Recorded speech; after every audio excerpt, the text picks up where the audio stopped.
Hello everyone, this is AndresRestart, and today I would like to talk about how I believe we have been missing something very key about Nintendo's plan for Metroid Prime 4 Beyond. I remember back on January 25th, 2019, Nintendo posted a video that many of us remember. It was titled, Development Update on Metroid Prime 4 for Nintendo Switch. This 3-minute, 9-second video had no gameplay for Metroid Prime 4. It was instead Shinya Takahashi, the senior managing executive officer in charge of overall development at Nintendo, telling us about an important update for Metroid Prime 4, that they essentially had to scrap their current Metroid Prime 4 project, that what they had been working on was not measuring up to Nintendo's quality standards, and that they had to restart development. And this was a crushing moment for me, and I'm sure for many other Metroid fans as well. But there was something about this that I took great meaning from. How they talked about this was going to be a restart for Metroid Prime 4. And as you can probably tell from the name of this channel, AndresRestart, I do regard the word restart with an especially high value. The idea that you have to start over, begin anew. Personally, I often find that when I attempt a project or I do a recording or something, things go wrong, that second time, that restart, leads to an effort that's better than what it would have been before had things not even gone astray.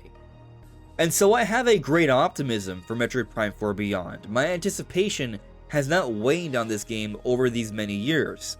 I actually think Metroid Prime 4 is probably going to be one of the greatest games Nintendo has ever put out, at least in recent history. Some people think that's hyperbole. I actually think it's a very logical, reasonable statement to make that is easily argued, which I'll touch on later in this video. But yes, I think there is something key that we are missing when it comes to Nintendo's plan for Metroid Prime 4. Right now, Nintendo's been very quiet about this game. It is slated for this year. We've talked about how there are all these different ratings coming out for the game, how Nintendo's been very consistent in the messaging that this game is coming out this year, and they've continually maintained that in all sorts of different venues, events, presentations, documentation. It's clear this game is coming out this year, even though Nintendo's told us very little about the game, which is leading many people to be concerned.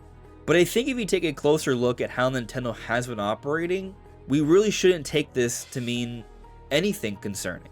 But before getting to that point, let me simply take this moment to ask that if you find yourself enjoying my videos, I talk about Nintendo news, rumors, and theories essentially every day, please consider subscribing. But on to my point here. We look at another game that had somewhat of a similar situation going on. Different, but there are similarities. And that's The Legend of Zelda Tears of the Kingdom. Another ambitious game made by Nintendo that there was a great deal of anticipation for. But it took many years to come out, and for a long time Nintendo was very, very quiet about the game. But come September 13th, 2022, Nintendo finally gave us an official trailer for The Legend of Zelda Tears of the Kingdom. There had been a couple teasers over the many years throughout the Switch era, but this was finally the first official trailer. Finally, Nintendo giving us a window of time when to expect the game to come out. May 12th, 2023. But this first trailer still only had a few short seconds of actual gameplay. We still knew so little about the game. And so we waited months before another update. February 8th of 2023, Nintendo has a Nintendo Direct, and to close the show, they have another trailer, but not even a long trailer, a 2-minute, 19-second trailer that, yes, gave us more details, more gameplay. We heard some voice acting of Ganondorf. It was cool. But it still left a lot of questions. There was still so much we need to learn about the game. There was many mysteries, and people really felt like Nintendo had barely told us anything about this game. Yet by this point, we were just 3 months away from release of this Megaton game that we had been waiting throughout the entire Switch era to get. And so after this moment, after this February presentation, the conversation online about Tears of the Kingdom was that Nintendo was fumbling this game, that the marketing team did not know what they were doing, that they were completely screwing this up. I remember having conversations and debates with people saying, oh, I have studied business and marketing, I know how these things work, and what Nintendo's doing right now is completely laughable, ridiculous, makes no sense whatsoever. To be honest with you, when I heard all those conversations, my first thought was, this sounds a lot like when people start taking a few classes in psychology and all of a sudden think that they can start diagnosing everyone with all these sorts of conditions. There are different schools of thought for so many different things, and that also applies to marketing.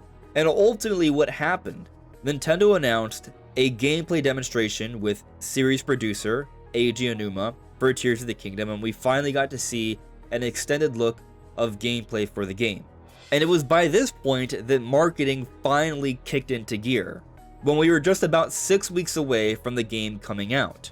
A few short weeks later, we got our final trailer that told us a lot more. There were different gameplay previews, advertisements left and right, and things kicked into real gear. We heard so much about the game, there was so much conversation about the game during this 6-week period of time. It was a really fun lead up to the release.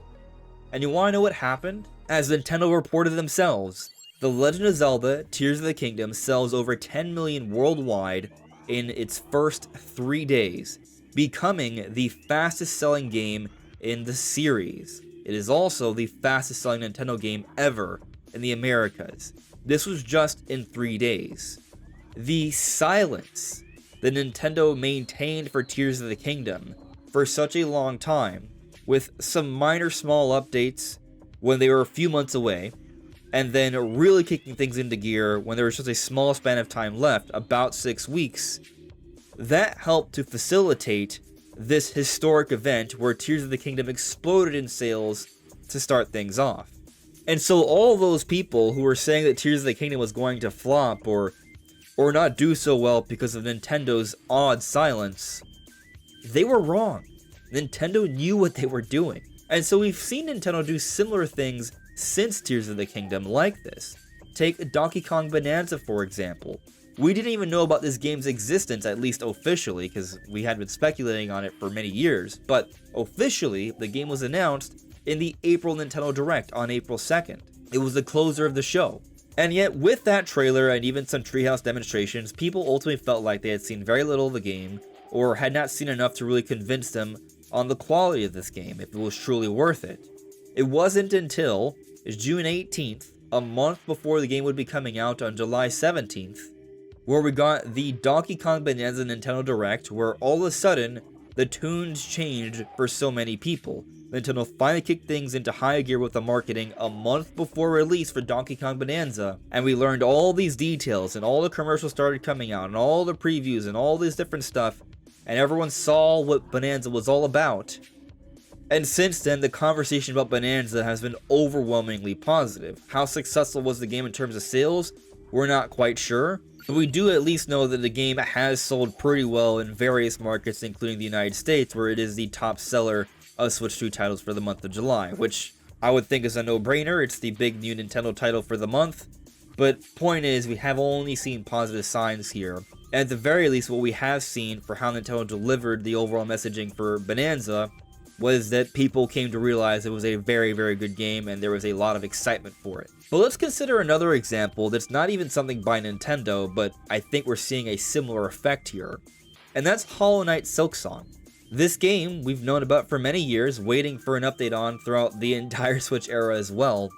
And we had just recently gotten a demonstration of the game, and people were noting at Gamescom that the demo, while showing some improvements in overall quality and polish, was essentially the same demonstration from summer of 2019. More than 6 years later, the demos for Silksong were of the same areas. They barely told us much about Silksong, Team Cherry. But what has happened? The game has come out today, and apparently, the Switch 2 eShop has been crashing. Silksong is the first game to come out to have so much attention and excitement for this game that it's led to the eShop crashing. And so the point I'm getting at here is that we've seen plenty of examples where there is a long silence about a game, and they wait until the game's about to come out to really start to tell us about the experience. And then all this silence and big rush of excitement right before release leads to a very strong launch. And so taking a look at Metroid Prime 4 Beyond, well, it's in a very similar situation to Tears of the Kingdom, to Donkey Kong Bonanza, and in some ways, Silksong as well. I'm not here trying to say that the situation with Metroid Prime 4 is exactly the same as Tears, Donkey Kong, or Silksong. They are all different. But that core element of people wanting to know about this game, waiting on it for a long time, growing concerned, and there being a lot of other people who aren't believers of the game because they haven't seen that much of it, fans like us continually talking about it in the meanwhile, once we get close enough, there's a big marketing campaign, and there's an explosion of popularity to launch. I believe something very similar is going to happen with Metroid Prime 4.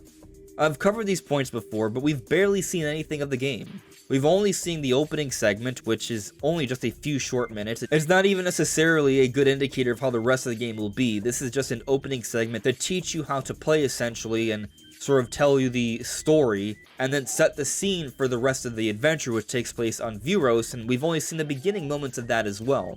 We've seen very little. We really don't know that much about this game.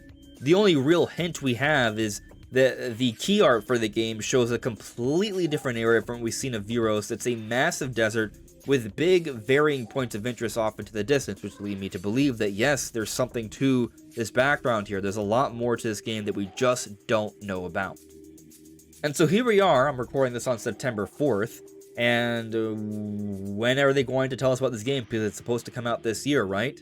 Well, it's been widely reported by various sources already that there's going to be a big direct next week towards the end of the week. September 12th has been the recurring date we've heard, which would be a Friday, but due to time zones and translation confusion, possibly this happens on September 11th instead, a Thursday. We'll see, but it makes sense for there to be a big presentation very soon, so Nintendo can give us all the release dates and information we need to close out the year, at the very least. And Metroid Prime 4 should be a part of that. But it's also rumored, and it makes sense to think given all the other game-specific or series-related directs we've seen throughout this year, that Nintendo's going to announce a Metroid Prime 4 direct, perhaps during the September direct, very similar to how they handled the Mario Kart World direct. They opened up the show, they gave us a significant trailer, and then they announced that there would be a direct about the game a few weeks later. And so we'll have this trailer to really sit on for a few weeks, but it's when this Metroid Prime 4 direct would come, we're assuming, that the marketing will kick into high gear, and it'll come out about a month or so later, which if you think about it, actually makes an interesting amount of sense. If the direct is on September 12th, a couple weeks later would be towards the end of the month, maybe then we get our Metroid Prime 4 direct by the end of September, or early October, and based off the date I've been theorizing when it would be coming out, at the end of October or early November, because Nintendo always has a game come out during that period of time, and yes, they tend to publish 3 to 4 titles every holiday, or most holidays. This being the launch year of Switch 2, it makes sense for them to publish more than just Kirby and Pokemon, and they have a really good window. And also, by the way, that's when the Metroid Prime art book is coming out as well, October 28th. So a few weeks after this big Switch 2 direct we're supposed to get, we get a Metroid Prime 4 direct, and then about a month later, similar to Donkey Kong Bonanza, we actually see the game come out, and during this period of time, there's going to be a massive marketing push, like Donkey Kong, like Tears of the Kingdom. That's what I'm anticipating, something along those lines, give or take a week or so, but that's what I'm predicting essentially. But you know, in preparation for this video, I took a closer look at the development update video. I rewatched it several times, which is like reliving a bad dream several times, or in a way it actually made me kind of emotional, thinking about this ride we've been on for Metroid Prime 4, thinking about the disappointment, the anticipation, thinking about the whole restart element of it, and how it reminds me of my own channel. But there were some key points that were brought up throughout this video that I think have aged really well and are very telling about what we should expect for Metroid Prime 4. Shinya Takahashi in this video talks about how they deeply understand the anticipation for this game. This is not your typical Nintendo release. This is a game of increased anticipation. But they also had talked about how they had not reached the standards they seek, and as a result would be unable to deliver to customers. The form Metroid Prime 4 was in before this development update was something Nintendo was never going to release. And so they had to restart from the beginning. a new project essentially. But they believed that they could make this something that will meet our high expectations, which they acknowledged our anticipation is of a great deal. Takahashi talks about how there was a strong fan response when they announced the project back in E3 of 2017. And so them talking about meeting fan expectations, that is saying a lot actually. But it's also discussed how there was going to be a long road until there would be the next update on the game and its progress, and they said that the development time would be extensive. This was back in January of 2019. We did not see another update on the game until about 5.5 years later in June of 2024. So those words were spot on. But perhaps the most important takeaway from this entire update video is that Shinya Takahashi promises that Nintendo is making this game so it will stand shoulder to shoulder with the past Metroid Prime series titles. Nintendo said they would do this. They didn't say they were aiming to do this. They didn't say that they were trying and this is their goal. They said that they would. And so this brings me back to a point I made earlier about how I believe Metroid Prime 4 is going to be one of the best games Nintendo's come out with in a very long time. If Nintendo is doing what they said they were going to do, then that's literally going to be the case, because a game that stands shoulder to shoulder with the other Metroid Prime games means exactly that. The Metroid Prime series, all of them, are amongst some of the highest rated games ever. Metroid Prime 3, which is the lowest reviewed of the 3 Metroid Prime games, would stand toe-to-toe with the reviews for Donkey Kong Bonanza, the currently widely acknowledged best game from Nintendo this year, and many people are talking about it perhaps being Game of the Year. It's in that conversation. And so, Metroid Prime 4, standing shoulder to shoulder with the other Metroid Prime series, at the very least, should be in that conversation for Game of the Year, just like Donkey Kong Bonanza. But I have an optimism that's going to be on the higher end of that spectrum here. If I'm right about the timing of this release, and if Nintendo sticks to their word, we're looking at a game that's going to be a very big deal. And so ultimately, what we have widely kept missing about Nintendo's plan regarding Metroid Prime 4 is that they recognized the anticipation. They promised this would measure up to the quality of prior games, implied it would not come out otherwise, and that they would be very quiet for a long time. This restart likely means Prime 4 will come out to be its best version possible, garner attention that the series will not have had otherwise, and lead to a new beginning that will please fans. Metroid Prime 4 has had a huge investment. I don't think things stop here. I think this is indeed the beginning of more. They're going to want to use what they've worked on with Metroid Prime 4 to make more Metroid Prime games. That's why there's been talk about a Metroid Prime 5. And so, I have a high optimism that Samus is back and here for the long haul. But what do you all think? Let me know in the comments below. This is AndresRestart. Thank you so much for listening and watching, and I will see you all really soon. Take care. Bye.